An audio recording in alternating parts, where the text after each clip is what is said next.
ఇరాన్‌కి ఏమాత్రం బుద్ధున్నా సరే, ఫస్ట్ పాకిస్తాన్ మీద దాడి జేయాల. పాకిస్తాన్‌ని బూడిచ్చేయాల. పాకిస్తాన్‌లో ఉన్న సైనిక స్థావరాల్ని, వాళ్ళకి సంబంధించినటువంటి సైనికాధికారులు లేపేయాలి. అప్పుడు యుద్ధంలో సగం గెలిచినట్టు.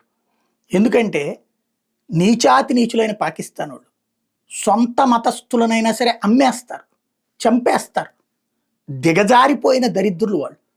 బిన్ లాడెన్‌ని పెంచి పోషించిందెవరు? ఇదే పాకిస్తాన్ గదా! ఆ బిన్ లాడెన్‌ని చివరికి అమెరికాకి చంపేస్తానికి అడ్రస్‌లు ఇచ్చిందెవరు? ఇదే పాకిస్తాన్ గదా! లేకపోతే పాకిస్తాన్‌లో జరిగే దాడి పాకిస్తాన్‌కి తెలీదా? వీడి మీదన యాక్షన్ తీసేసుకొని నిద్రపోతదా? అట్లాగే అల్ జవహరీని చంపేసిందెవరు? పాకిస్తాన్ గదా! అంటే పాకిస్తాన్ అండతోనే గదా అమెరికా చంపింది. అల్ జవహరీని పాకిస్తాన్‌లో ఉన్నోడిని తీసుకెళ్ళి ఆఫ్ఘనిస్తాన్‌లో పెట్టాడు అడ్రస్ ఇచ్చిందెవరు? వాళ్ళు గాదా? పాకిస్తానోళ్ళు గాదా?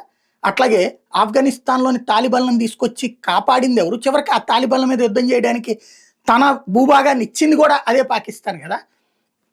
అదే ఆఫ్ఘనిస్తాన్‌లో తాలిబాన్లను తుదముట్టించడానికి సహకరించింది ఇదే పాకిస్తాన్ గదా! మళ్ళీ అదే అమెరికాని దెబ్బగొట్టడానికి ఇదే తాలిబాన్లకు సహకరించింది పాకిస్తాన్ గదా! వాళ్ళకి సిగ్గు, శరము, నీతి, నియమము ఏమీ ఉండదు. డబ్బులిస్తారంటే వాళ్ళు ప్రాస్టిట్యూట్స్‌కి ఇంకా ఆ మనిషికి కమిట్ అయ్యి ఉంటారు. డబ్బులిచ్చినట్టు ఉంటాడు. ఇట్లా అట్ట గాదు. ప్రాస్టిట్యూట్‌లకి ఉన్నటువంటి నైతిక విలువలు గూడా ఈ ఎదవలకి లేవు. వాళ్ళకి సంబంధించినంత వరకు నీచాతి నీచమైనటువంటి బ్యాచ్ అనమాట ఇది.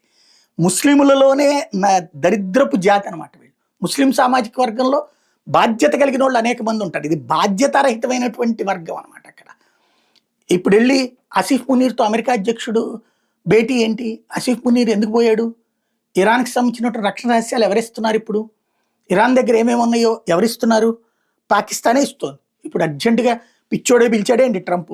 భారత్ కోపం వస్తుందని తెలిసినా సరే, ఈడెందుకెళ్ళాడు?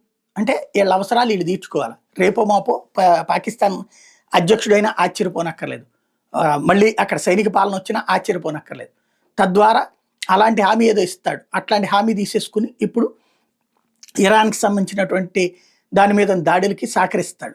ఇదొక విచిత్రమైనటువంటి బ్యాచ్. ముందు ఎదురుగుండా వచ్చేటటువంటి శత్రువుని కొట్టడం చాలా సులువు. వెన్నుపోటు పొడిచేటటువంటి మిత్రుడిని ముందు లేపేయాలి. అది గుర్తుపెట్టుకుంటే ఇరాన్ బాగుపడుతుంది. లేకపోతే డ్యామేజ్ చాలా దారుణంగా ఉంటుంది.